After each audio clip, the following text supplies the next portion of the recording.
I'm christopherjluna, and this is Toni Partington, my co-host and partner. Next month is going to be very exciting for a couple of reasons.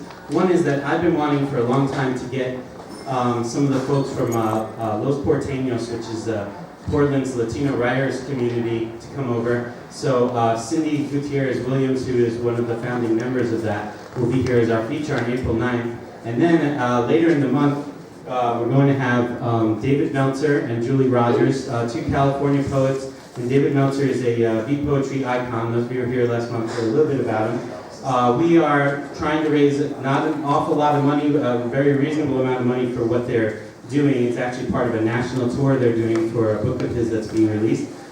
There's information about the talk that he's going to give, which is something that he is charging for, and then there's also going to be a free poetry reading on two different occasions while he's here. So all that information is in the back, and if you're interested in helping us donate to pay for things like his food and hotel and things while he's here, there's information about how to do that in the back. And you can do the donations through Angst Gallery, and it doesn't have to be tonight. If you want to come by at another time with a check or something like that, that would be great. But we are getting into that time where we're pushing a little hard because it's less than 2 months away before David comes. If you don't really know who he is, I'm going to read one of his poems, and also go to meltzerville.com and you can get some information about this guy. So recently he was number 60 in the Pocket Poet series from City Lights. In fact, the book that he's touring with, that he's going to be coming here with, is a book that was released by a small press in the 70s and is being re-released by City Lights this spring. So this book is called When I Was a Poet, and I'm going to read one of the pieces from it, and it's called Cold. 1. Heat of freeze. Glare of her blue eyes, ice picks. 2. Rimbaud was heat, despite icy blue eyes. 3. Bowers of icicles hung from each word. Shards of ice sliced transparent wounds, exposed flesh. 4. She never was anything less than camera ready. 5. To the end spoke in a little girl's high-pitched sing-song voice, insouciant but insistent. 6. All clothing form-fitting, absolutely crisp, neatly ironed regalia to support orange, pancaked frats and terminally bleached hair. 7. Iron freeze her razor blade spine. 8. How she multiplies into a card dealer spread of faces. 9. Who knew or knows why or when she stopped playing the Wurlitzer harp, exiled in the Brooklyn garage, the Steinway baby grand in the living room she, like an anorexic, picked at, but no longer played. 10. Her hot, bony flanks, ass-side against my kid-plump heat. 11. Bear the wrist scars of Rockville Center. 12. With all her extravagant boxes of charms, chewing gum, furs, and musk, a movie star mom visiting me in Camp Death Watch. 13. The glamour of suburbs, dining room wall mirrored, rec room basement with faux wood, paneling, well-stocked bar, TV, new furniture in living room, protected by plastic rubbers. 14. Nail-polished deep red, Plymouth convertible, her ice blue eyes behind the wheel. 15. Dry ice demon, inexplicable, its damage, its immense heat. 16. How blue eyes signify ice, and dark eyes the schmaltz. 17. Her Auschwitz body, with blue eyes and blonde hair in Brooklyn shtetl. 18. Torment torn between and in between dark heat and cold doubt. 19. An LA harpist prodigy, chunky, dimpled in publicity photos, rejected her body, shrunk it into survivor pancake makeup, skeleton serving food to Jewish aunts and uncles, cousins and brothers of her husband's clan, which he accepted as she repudiated. 20. She had a plan, a way out and back into heart-filled path of Looney Tunes, sincere rapture, and class elevator ascension. She had a plan, deeply unknown until the time it opened its lotus to focus on escape. 21. We kids don't know her mystery remains and retains its disinterest. 22. Nan and I talk of numb, long-distance wires, of she says, I say, we all say, Pops was hot, Mom cold. 23. Back to the ice of her eyes. David Meltzer, and it'll be here in April.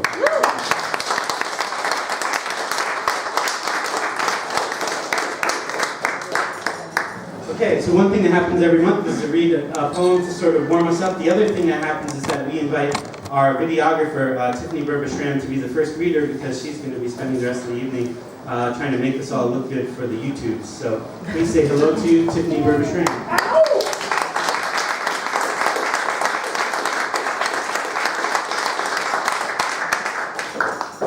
Thank you.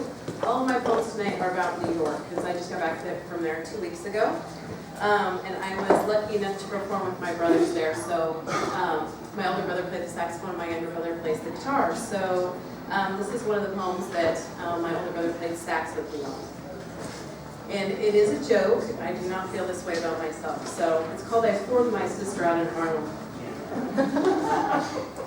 It's a joke told at a New York City bar.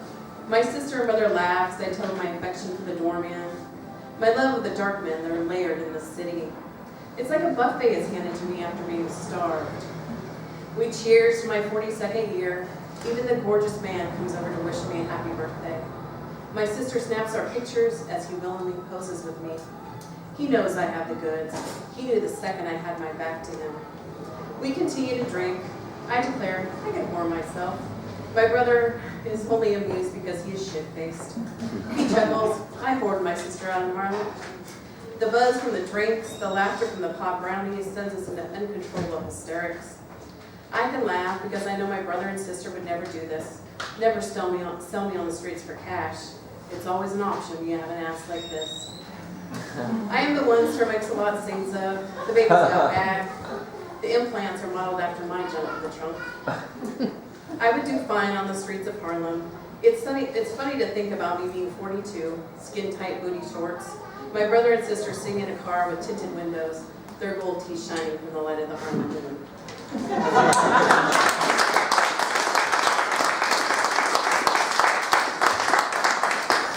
And this next one, I met a lot of really interesting people, so this one is for Shane. He's a young man who works with disabled children, so he had the courage to come up and talk to me, so we became friends. There was a sadness in his eyes, weariness to the world. He pushes forward to be a better man. He works hard, focuses on his dreams, work, study, early morning workouts, and makes time to spend with his son. Even through tired eyes and his 5 o'clock shadow, there is light. I saw this in him, felt his energy circling me. I had to look, had to smile, had to stand next to him. I taste his essence upon my lips as I savor and face the winter's cold, because it was 17 degrees there. So. This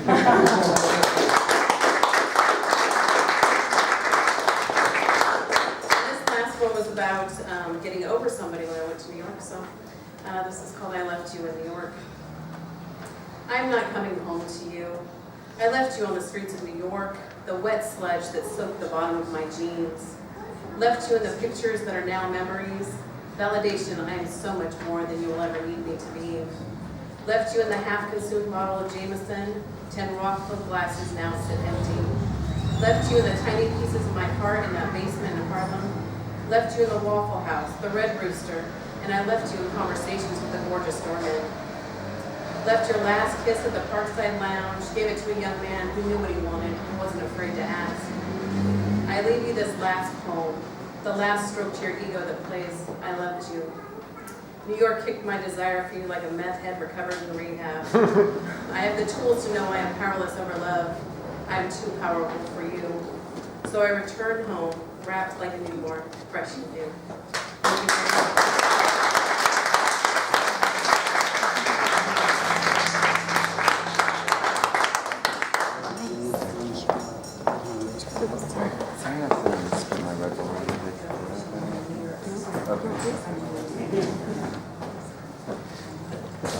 We're new to this venue, although Leah and I have been doing stuff together for a really long time.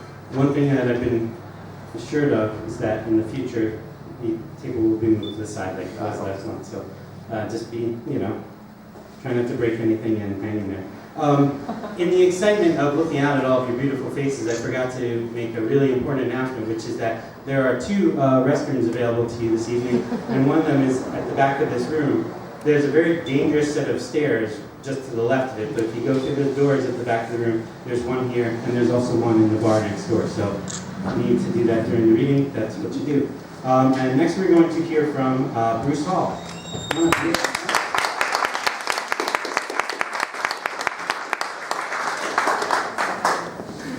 Tiffany, I hope your video catches it that while you were up here reading, somebody stopped and took a picture of your assets here.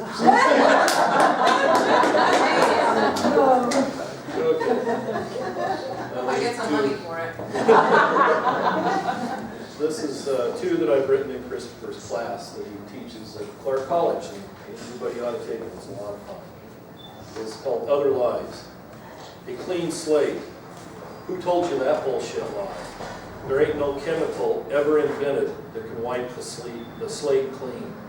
The residue will always be like the piece of lettuce in your teeth, the toilet paper on your shoe, the soup stain on your shirt.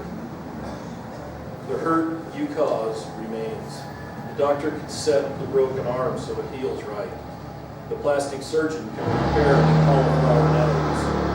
You can move ahead with your life, change your ways, be a better person. But the hurt has not and will not leave. It will always be here, over there, waiting around the corner, till you and those you hurt are dead, maybe longer.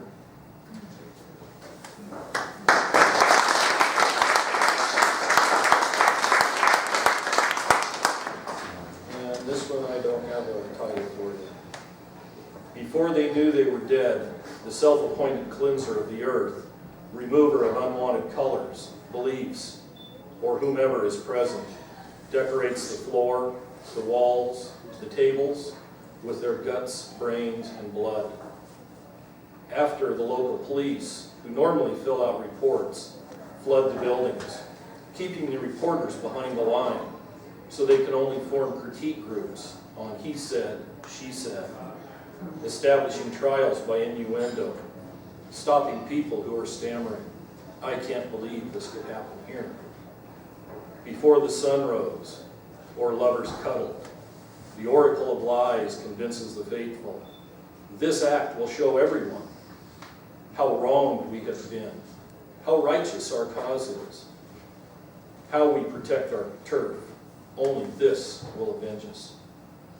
After the windows are reglazed, the floor scrubbed, deodorized, waxed, the walls patched and painted, a few remember, but most forget. They are back, just hanging out, or buying movie tickets, bras, tattoos, or prostate exams. Before it was the same, after it was the same.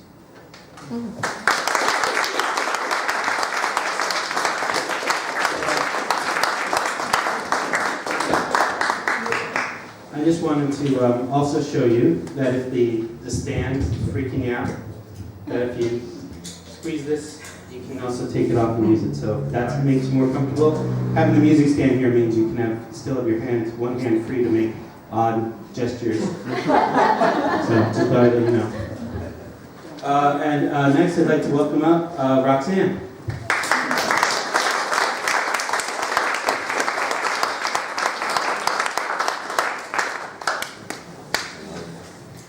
Hi there, I'm going to read 2 poems for you this evening. And the first one is called Cowboy Boots. My daddy wore a cowboy hat and boots for as long as I can remember. Shit kickers, he called them. Born in the Midwest, he packed up his family and moved to the Northwest, taking his cowboy ways with him. I grew up, got a job, and bought myself a nice pair of brown suede cowboy boots. The kind with tread on the soles so I wouldn't slip and fall on my ass, embarrassing myself or my daddy. My cowboy boots had just enough of a heel to catch on the stirrup if I remembered to keep my heels down. I lined up a summer job to nursemaid a gaggle of girls on horseback, though I didn't know how to ride. It didn't matter. I was in charge of the girls, not the horses. To help me get by before the girls arrived, the wrangler spent 3 days drilling me in the basics of riding on the sweetest, most abiding old mare in the stalls. Still, I was nervous on horseback and determined not to show it, sure that the girls could see through me. I kept reminding myself, relax, keep your back straight and your heels down, relax. You can do this. You have your shit kickers on, and you're a cowboy's daughter.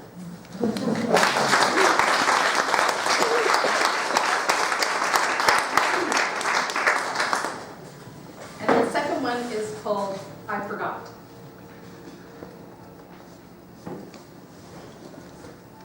For a moment, I forgot.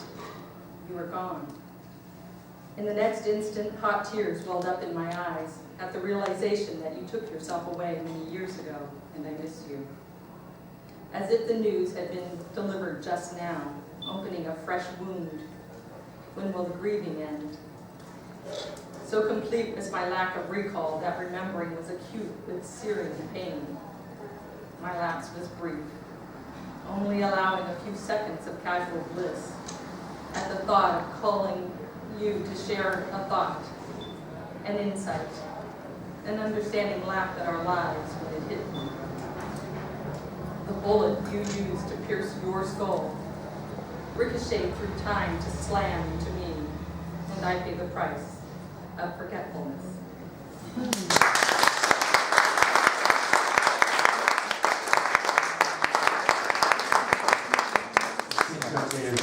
The next we're going to hear from Olivia. And I just want to get an idea of how things are sounding in the back. Are people in the back able to hear what's happening so far? Okay, good. Yeah, let's make her feel welcome. Here comes Olivia. Come on out.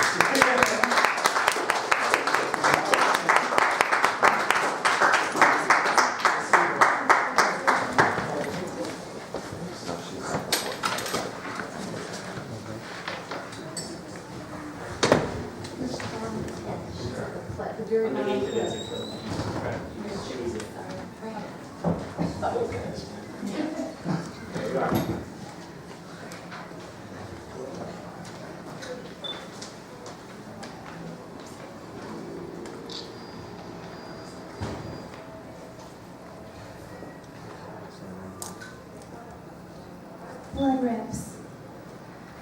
There is blood and then there is blood.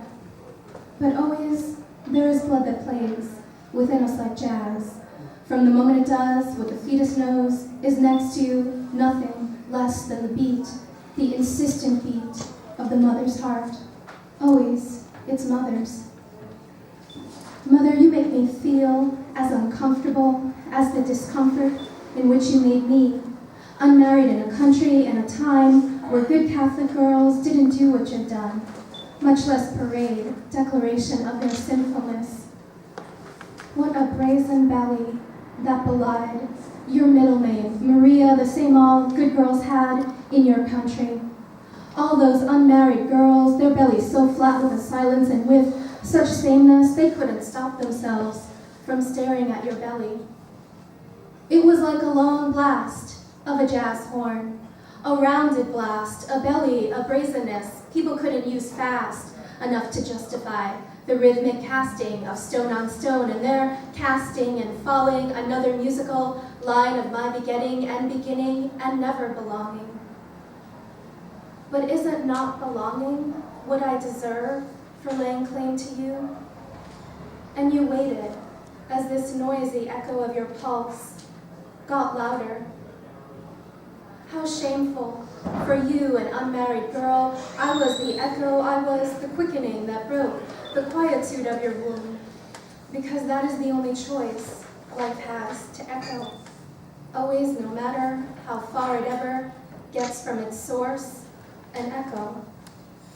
Which is why my discomfort with you echoes the discomfort you had in carrying this strange little tune.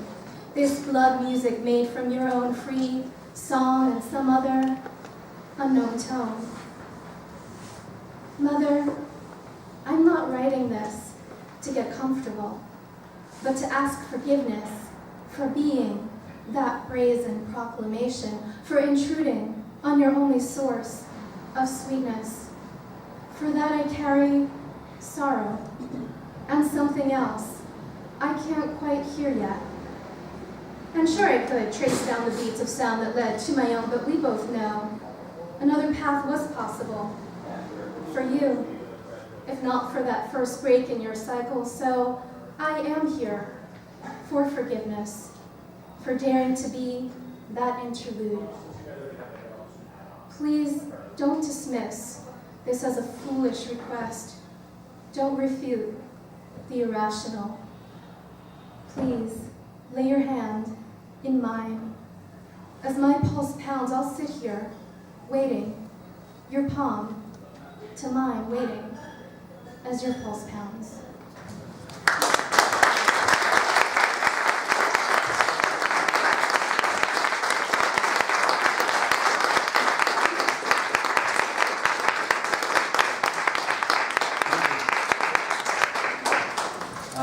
And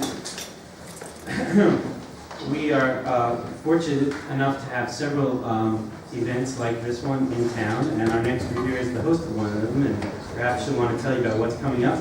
Please say hello to Joy Colson.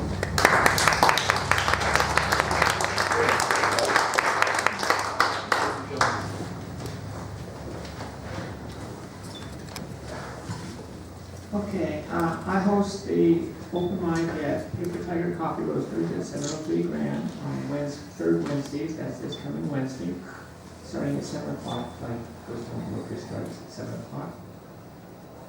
Next Wednesday, my featured reader is Christy Krug. That's next month. And then next month in April, we'll have Tiffany Burgess-Schramm, who's doing the video tonight. Yes. So, and I won't be there to host this time. My capable sister Julie will be hosting in my place. Because I go to the beach every spring on my birthday week. Sort of like the swallows of Capistrano.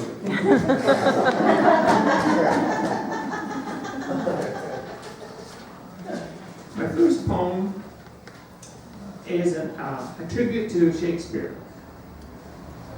He was, I looked up information about Shakespeare online on Wikipedia, and it said he was baptized on the 26th of April, but they don't know when his birthday was. So I figured, well, he might have been 7 weeks old when he was baptized, so this is close enough.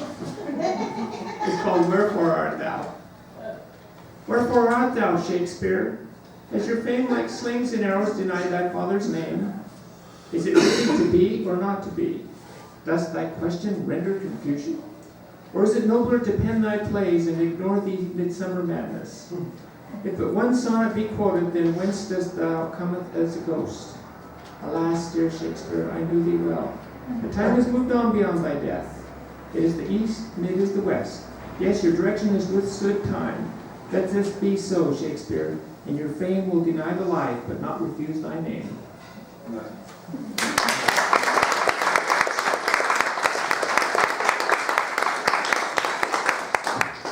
And now for the infamous Oliphant the elephant. His name was Oliphant, and he would never forget he was an elephant. He was as faithful could be about being frightened of mice, and loved squirting lemonade through his nose. Oliphant had an ear for gossip, but never spread any of his own manure. He was very helpful walking old ladies across the street, although angry motorists gossiped about it for weeks. And Oliphant loved to tip back a beer truck or two, because he was in love with a pink elephant. Now the only story about Oliphant that no one confirms is the one where he flew like Disney's Dumbo. Not even the crows admit anything. But you can be sure he didn't do it for peanuts. No, Oliphant did it for his love, that pink elephant. Next year they're getting married. And that cheers me up because Oliphant hates weddings. He gets sick on all the cake and ice cream. So say goodbye to Oliphant because as everyone knows, he's right in the middle of the room.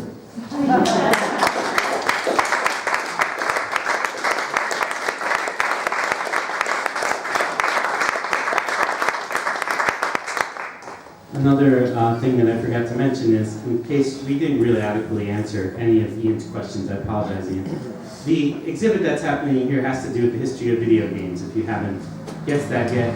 I'm a little bit distracted by seeing Ms. Pac-Man and this beautiful black veil over here. And what they're going to do is, on Fridays and Saturdays this month, you can come from 12 to 5 and check out the exhibits and play the different games that go back as far as Pong. It's under a black sheet right now, but Pong is in the room, as well as some more recent things, including some virtual reality stuff happening over here. So come back and check it out. And then up at the front, there's some info about some of the events that are going to be happening in association with the show. Okay. Oh, and that show is run by Angst Gallery, which is John Barber and Deanie Grigar have the Creative Media and Digital Culture program over at WSUB, and they have sort of using the space occasionally to do these kinds of great events about electronic literature and things like that. So next we're going to hear from Linda Evans. Please say hello to Linda.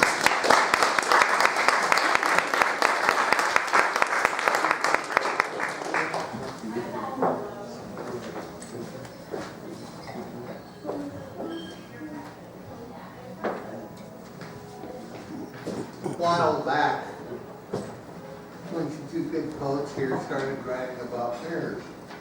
When I walked out of the room, I had a mirror poem written. When I got home, the only thing I could get was a title. And I just finished writing the mirror poem that I started for quite a while back. This is Gothic Mirror. You're aware of the mirror in Harry Potter. When you looked into it, it gave you a bunch of different responses. Anyway, mine does the same. Gaze into the Gothic framed mirror of ages. It reflects no agenda. It reflects no revenge. It reflects no anger. It only reflects the truth. Does the reflection of ages meet your expectations? The mirror reflects the reflected. Seeing no reflection doesn't mean there are ghosts or a vampire. There's a greater threat that doesn't reflect. The mirror reflects love. The mirror reflects the reflective. The rules of the Gothic mirror are clear. Pure love for all, pure compassion for all, pure sharing for all. The mirror reflects the reflective. The mirror accuses, but also forgives. It warns you when there is fading, and those watching give a warning. It welcomes you back to see if you improve. The mirror reflects the reflective. The question is, how many of us will stand and study this reflection? Will we see a whole being, or broken parts, or missing love?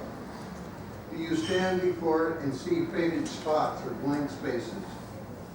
We have a lifetime to stand before the Gothic mirror and improve, because the mirror reflects the reflective.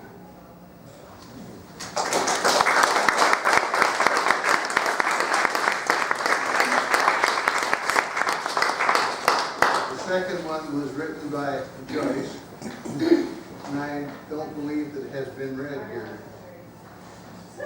It's the Beast of Burden fairy tale. Once upon a time, long, long ago, there was a horse and donkey that fell in love. Two lovers had a child. This child wasn't half-ass bad.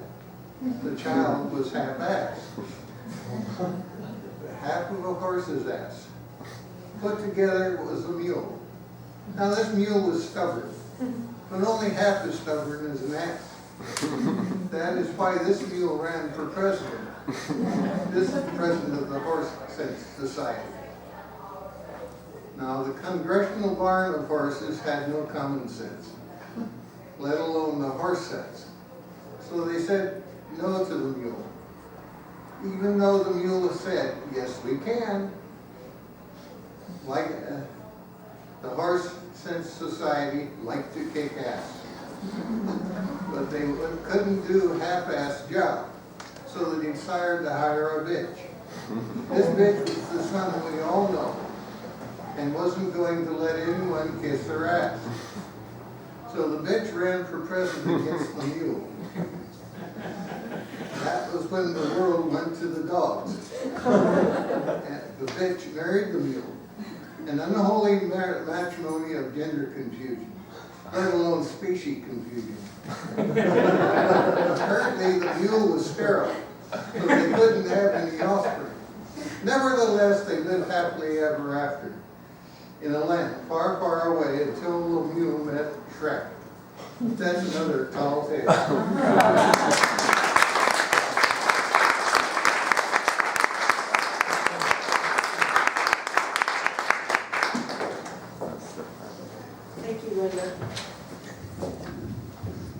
Hello, y'all. Wow, it goes way back there. How many were here last month? Yeah, well, thank you for coming back. And how many are new, here for the first time tonight? Yes.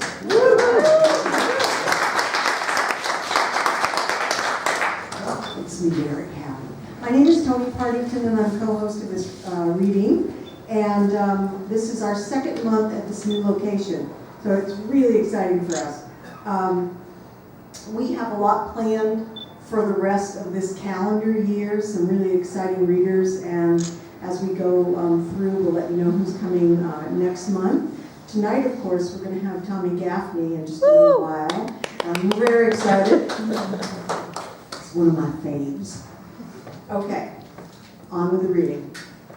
The next reader tonight is Desiree. Come on up, Desiree.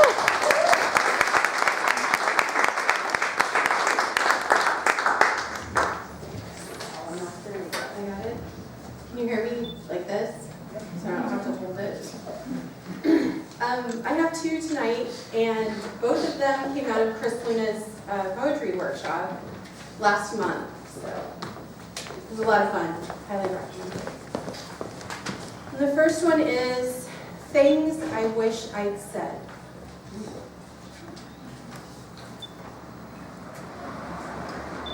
Fuck you. To the man who smelled of salami and licked his lips when I passed down the breakable aisle of Goodwill, I left my purchase at the counter. Fuck you.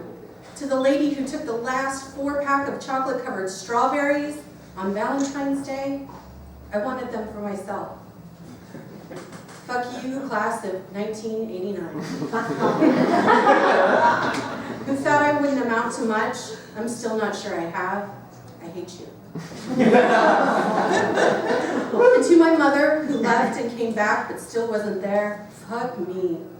I can't walk away, and maybe I don't want to. Fuck you, student loans. Fuck you, green thumb growers. I tried tomatoes and carrots and lettuce, and the birds were well fed. Fuck you, Comcast Cable, my favorite dealer. 170 channels of nothing, mine, numbness, nothing. I pay my bill on time each month. A hearty fuck you to my uterus. You know why. Double fuck you to all the crafters, sewers, and Pinterest users. I can't even thread a needle. Fuck you, Obamacare. No, wait, I need that.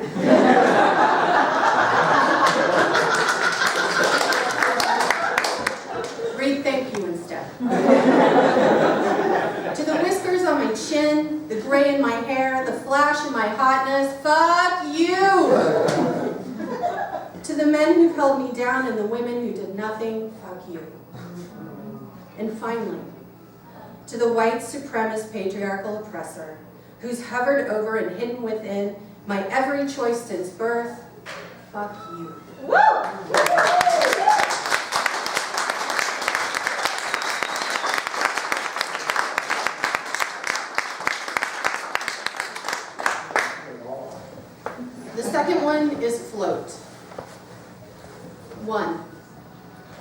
Frogs mate and march, some better singers than others. Their chorus crashes into my ears. I exit the car, 7 steps to the porch, 4 steps to the house, 1 turn of the key, and your scent floats up and through my nose. Frozen. I stand arms full, hands holding bags of stuff, forgotten in the car, stuff I bought for you, for us, before the note, before the leaving, before the jump, off Green Gate Bridge. 2. Back flip-off boat's your favorite trick to impress the ladies, to impress that voice, the one that told you everything you weren't, everything you couldn't be, everything about you was wrong. Cold Colombian slaps the bottoms of your feet, your dad's feet, strong feet. Feet that walked the deserts of Iraq but couldn't hold you up. That voice, the one with so many opinions, silent, nothing left to say. Currents, undercurrents, undercurrent, keeping you in place, keeping you down, so you can't float back up. Thank you.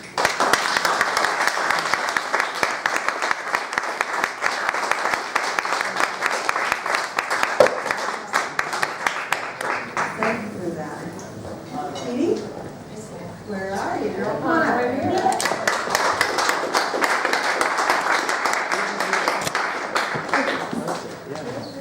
And I just apologize, right? So, fuck you. I actually wrote these in, the first 2 are 14-word sonnets that I wrote a year ago in one of Christopher's classes. And then the other 2 I wrote in the basic workshop. Quiet. Judged before she could name it, terrorized into silence, this child's shame forever hidden. Scars, PTSD, anxiety, insomnia, more. I, the too young veteran of a very different war.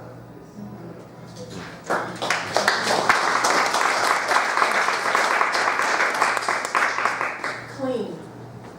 5 years since I scrubbed his hands from my body, scraped raw his rancid from my mouth, erased silent his terror from my ears, cut off his hardness from my vision, purged his stench from myself, expelled the fire-haired demon from my dreams.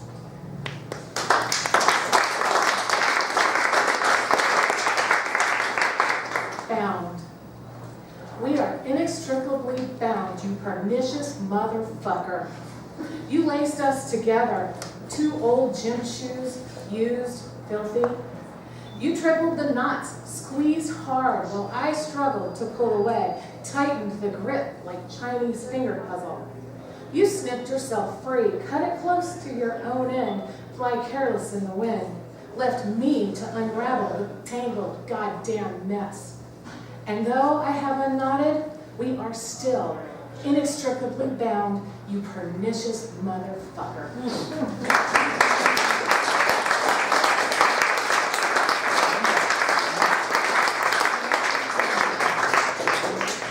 I've been wanting to use pernicious in a poem for a long time. So much for that. I wanted to,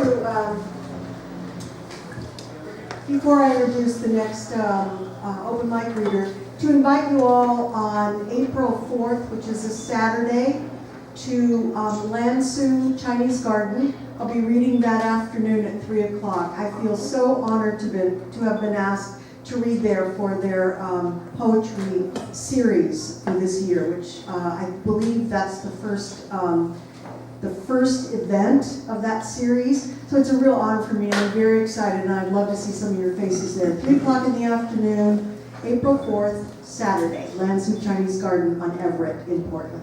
So our next reader is Rainy Night. Rainy Night.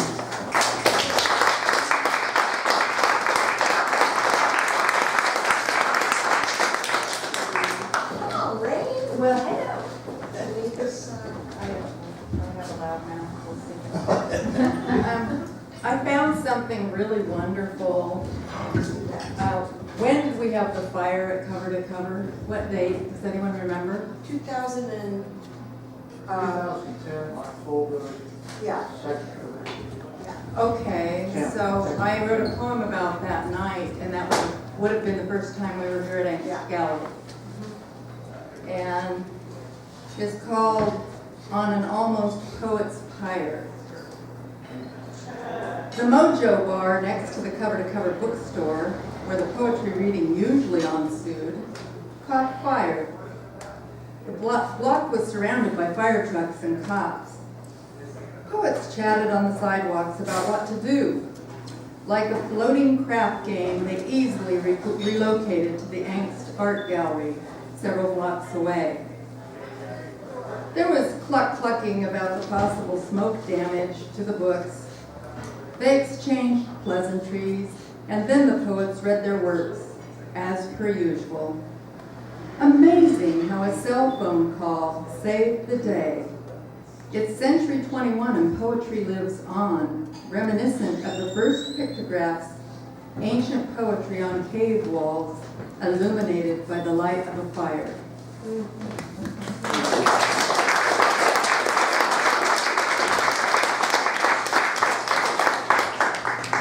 And this one I wrote, I went back to my old neighborhood last weekend because a childhood friend died, who was a few years older than me. And it's called Riding into the Sunset. When I listened to the message on my phone machine, it said, Tracy passed away. Memories flooded in. I saw him currying a horse, jumping high to hook a ball into a basket. A photograph on his mom's mantle in his Navy uniform, white sailor cap topping off his perfectly combed blonde hair. A hard hat and suspenders and steel-toed logging boots, covered from top to bottom with grit and grease, always in motion, engaged with life. Tracy was ambitious. He once told me that he planned to be a millionaire by age 50. That amazed me because he was logging at the time. I was just a kid, what did I know? Tracy was a hard worker and he achieved much. He bought our family dairy farm, nearly a half section before he was 40. He and Liz raised their kids in our beloved ranch house. He imported his horses into our cow barn. Tracy was a friendly neighbor, and I always thought that if the farm had to be sold, so glad it was to him. In my nostalgia and reverie, at sunset I saw a horseman wave, then tip his hat high. His horse reared up in a Lone Ranger salute. He wheeled the stud around and rode west into the orange and pink painted horizon until he disappeared. It was such a grand goodbye, I could not help but smile. Tracy has ridden on to meet his loved ones in the pastures of heaven. Goodbye, Tracy. Fare thee well, father, brother, son, and friend.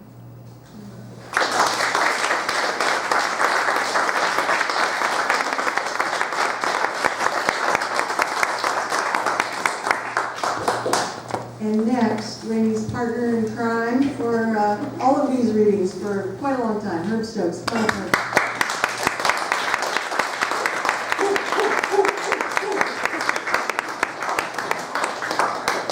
We could chant. Herb, Herb, Herb, Herb, Herb, Herb.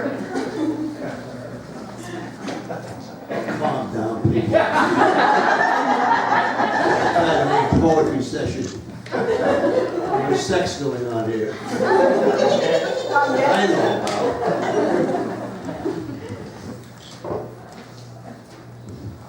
Fishing for trout in winter.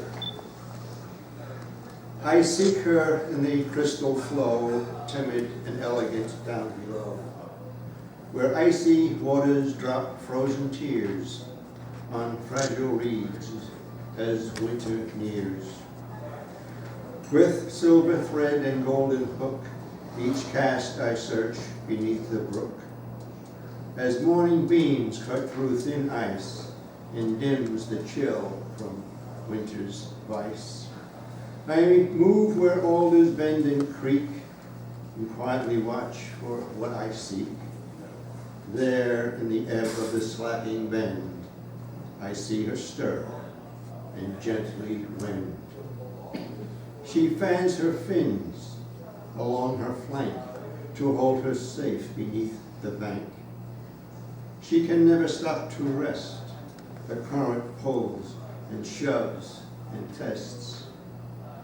Where the snowdrop hangs its head to pronounce that winter's nearly dead, the survivor of that frozen grip turns southward for a final trip. Downstream, where a lake provides more cover from eels and hawks besides. Deeper than raccoons want to swim. And safe from man? Oh no, not him.